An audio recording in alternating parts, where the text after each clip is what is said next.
Isang mapagpalang araw sa inyong lahat, Luzon, Visayas, Mindanao, saan man kayo sulok ng mundo. Mag-ingat kayo palagi mga kabayan.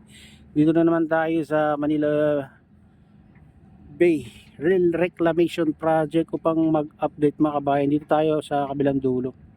Ayan, malapit na tayo sa Ferris wheel dito sa MOA.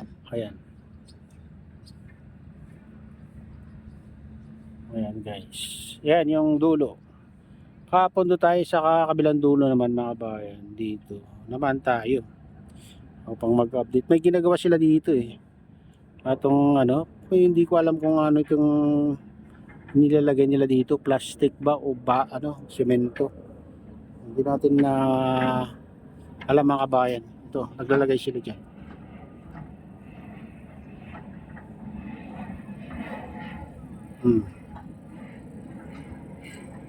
Ayan o.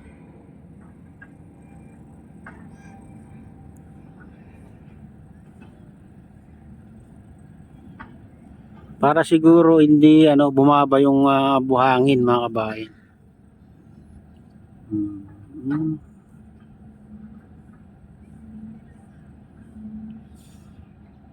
Kasi tinatambakan nila sa gitna. Pinapataas nila mga kabayan itong dito sa dulo. Ayan.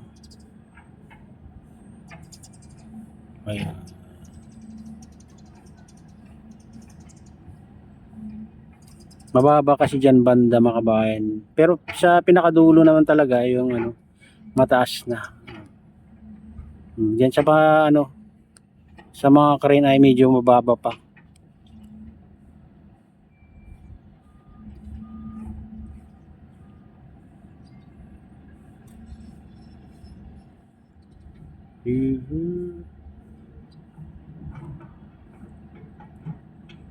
Medyo mahaba na rin itong nalagyan nila mga kabayan. Ayan. Ayan, hanggang dyan. Tapos hanggang doon naman.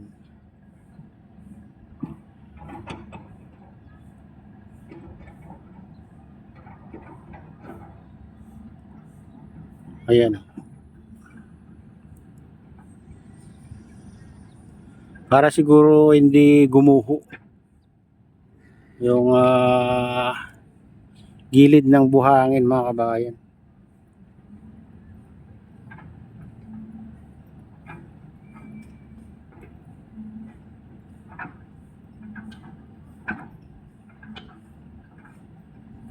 Parang lang, pinapatong lang.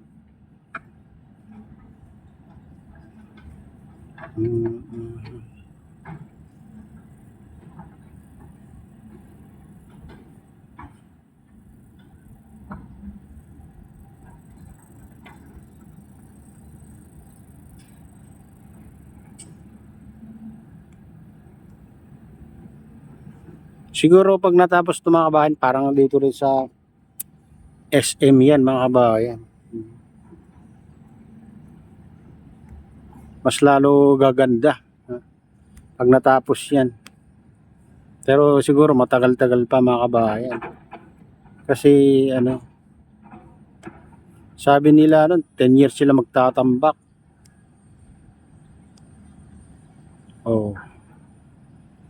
May 5 years na yata mga kabayan. O di 5 taon pa kung sakali. Matagal-tagal pa mga kabayan bago matatayuan ng yan. Mga building na katulad dito sa MOA.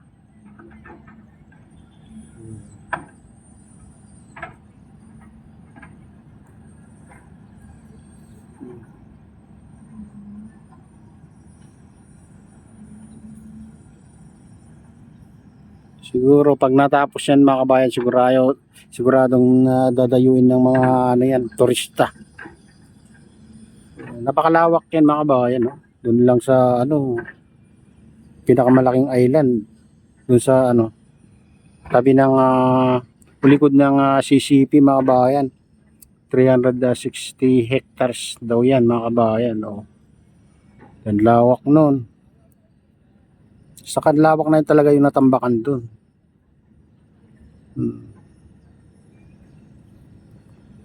Grabe. Parang talaga disyerto na mga kabayan. Hindi mo na makita yung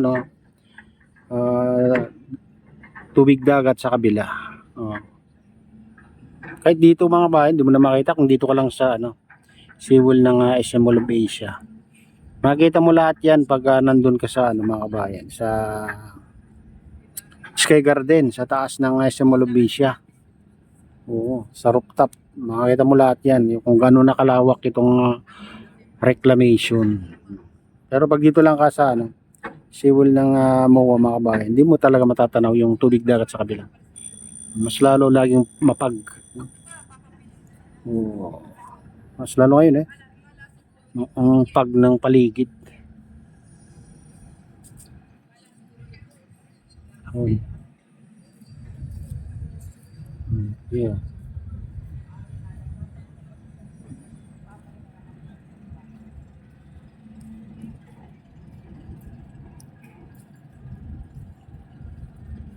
Kaya ano, parang nagiging ano, black and white na yung ating video. Pag ganito, sobrang pag. Oh. Doon nga nababalot na nga yung ano doon mga kabayan, no, sa Manila Bay. Manila Bay Walk, Dolomite Beach, yung mga building doon, ayan oh. Ayan oh, babalot na ng pag. Kaya ano, parang ano, black and white na yung video pag ganito.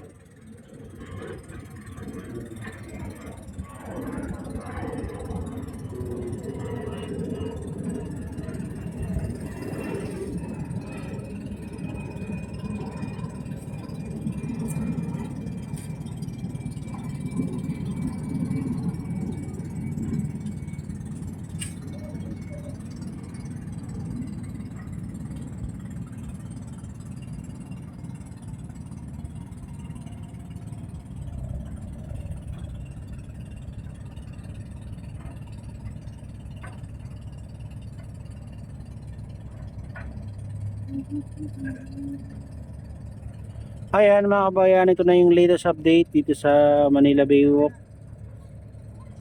o Manila Bay Reclamation Project mga kabayan dito sa Pasay. At shoutout nga pala sa lahat ng OFW, mga immigrant sa ibang bansa. Shoutout sa inyong lahat. Shoutout din sa lahat ng vloggers. Shoutout din sa lahat ng sumusuporta sa aking YouTube channel. Sana hindi kayo magsawang sumuporta. Shoutout din sa lahat ng viewers, mga nagla-like, silent subscribers, silent viewers. Ayan. Shoutout din kay Kuya Iyo, kay Ate Lynn, kay Kuya Rick, sa aking misis. Ayan, sa utol ko dyan, sa naluluway na sinestor, ayan, Mega Loud. Shoutout sa inyong lahat dyan sa Honolulu, Hawaii. Ayan. Shoutout din kay Ma'am Keisha Dam, ayan. Shoutout din kay Kadep Official o kay Arnold Gabuyo. Ayan, shoutout sa inyong lahat mga idol. Shoutout din kay Kuya Eduardo at Kuya Fred. Ayan. At shoutout din sa RGP Bikers, sa Gubang Baykada at sa Golden Bikers. May galaw, shoutout sa inyong lahat mga idol. At pagpalain na ng Diyos, ingat kayo palagi. God bless us all.